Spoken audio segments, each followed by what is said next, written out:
Nos últimos dias, nós tivemos o famoso Super Bowl, o maior campeonato e evento esportivo dos Estados Unidos, e nós fomos abençoados com uma baita apresentação do Bad Bunny.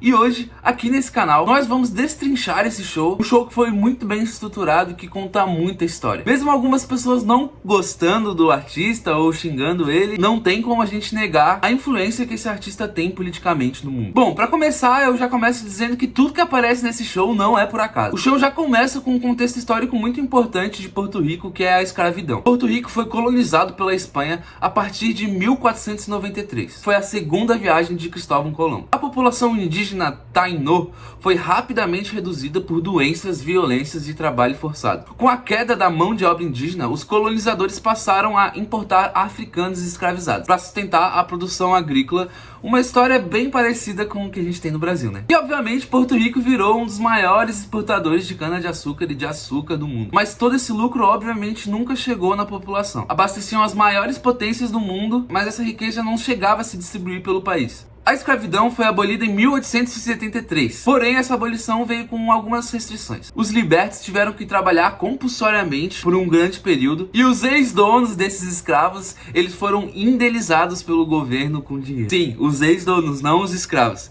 E o jeito que esse show contou isso foi muito interessante, porque principalmente essa transição que teve do drone com o palco, aquele labirinto que ele montou, eu achei muito interessante. Logo depois meio que mostra Nova York, né? Acentuando uma forte imigração que teve naquela cidade, em que sua maioria eram imigrantes porto-riquenhos. E esse mercadinho que aparece aqui, que ele compra uma paradinha aqui, não é qualquer mercadinho, uma pessoa normal também. Essa senhorinha aqui, essa mesmo, ela realmente é de Porto Rico, e ela tem um clube porto-riquenho muito antigo em Brooklyn. E hoje ele é conhecido como o último estabelecimento porto-riquenho de Nova York. Isso também enfatiza uma fala que o Bad Bunny repete há muito tempo, que é os imigrantes que praticamente construíram o país. Principalmente nessas cidades como Nova York, que tem uma taxa muito grande de imigração de pessoas de fora de Nova York, principalmente no começo da cidade, eram porto-riquenhos. E logo depois vai andando naquele labirinto e nós vemos duas pessoas lutando boxe. Isso podia ser uma coisa aleatória, mas também não. Desde o século XX, o boxe virou um dos esportes mais populares de Porto Rico. Junto com o beisebol, o país revelou muitos campeões mundiais em diferentes categorias de peso. Algo impressionante, principalmente pra uma ilha desse tamanho pequenininha, né? É tipo Cuba com xadrez, tá ligado? Os caras são tipo punk pra caralho com xadrez. Depois abre o palco e nós vemos a casinha que ele sempre leva nas turnês dele, que ela tem uma cara tradicional das casas de Porto Rico. A gente também teve a participação do Rick Martin, que pra quem não sabe, isso foi mais uma homenagem pra galera um pouco mais velha, porque ele foi, se eu não me engano, o primeiro artista porto-riquenho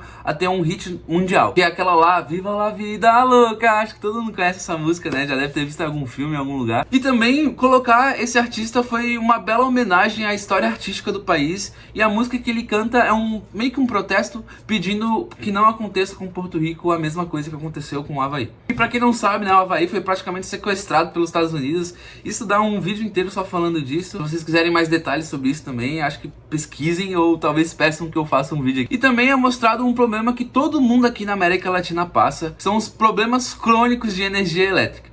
Porto Rico enfrenta esses problemas há muitos anos. É um dos países elétricos mais instáveis sob a jurisdição dos Estados Unidos. Sim, quem comanda a eletricidade daquele país é os Estados Unidos, depois de uma privatização absurda que teve nas empresas de distribuição de energia. Algo parecido também que aconteceu aqui em São Paulo, onde a Enel, que é a empresa elétrica de distribuição de energia de São Paulo, foi vendida por uma empresa italiana, né? Uma curiosidade também, o casamento que a gente viu na apresentação foi um casamento de verdade, aquelas duas pessoas se casaram. E depois a gente teve a diva da Lady Gaga ali cantando uma versão mais latina da música dela com o Bruno Mars. Também queria acentuar que o vestido que ela tá usando não é por acaso, porque as cores que ela tá usando no vestido e na rosa ali, no look em si dela, são as cores da bandeira original de Porto Rico, porque hoje teve uma mudança, eu já vou falar um pouco disso mais pra frente. E assim, mesmo que tu goste ou não dele, é inegável de ver a representação dos costumes latinos aqui, são muito fortes. Engraçado que mesmo sendo um país bem diferente do Brasil, tem certas latinidades que servem pra todos os países.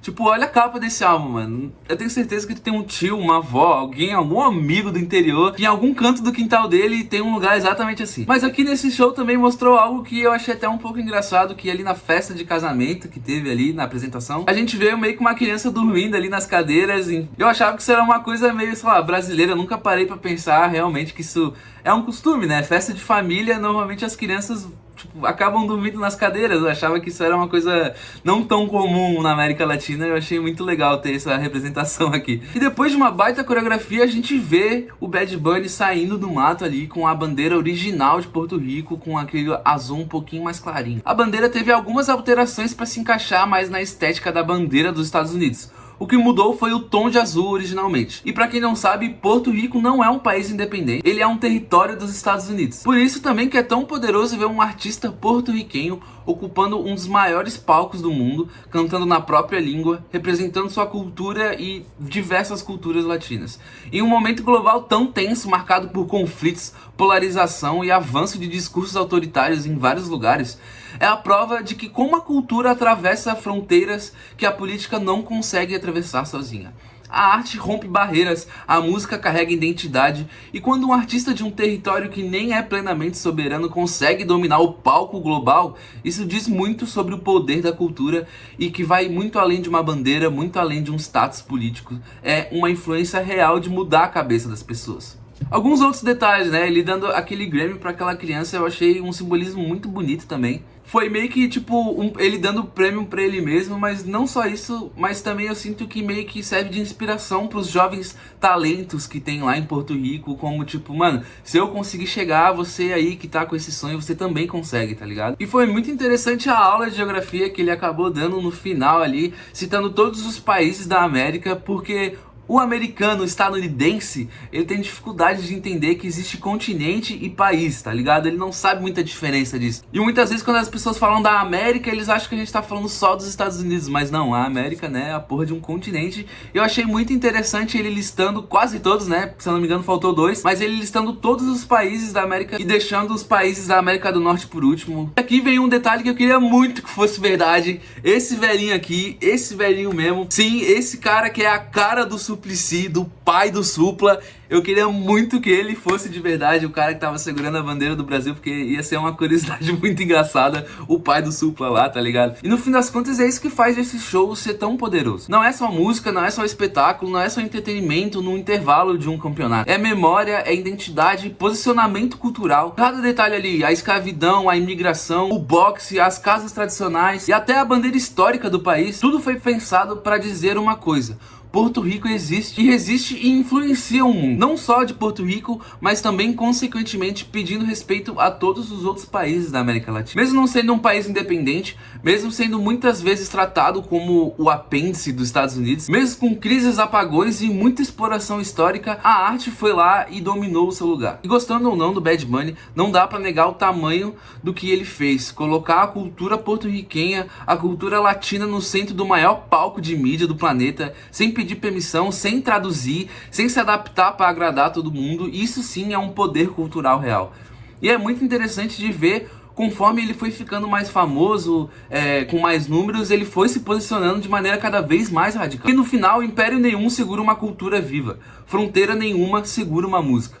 E quando um povo consegue se ver representado num palco desse tamanho, isso vale mais do que qualquer prêmio. E esse foi o vídeo, raça, muito obrigado. Eu sou o Riba, esse é o Riba TV, eu falo de música, filmes e também de notícias e coisas que vão acontecendo no mundo.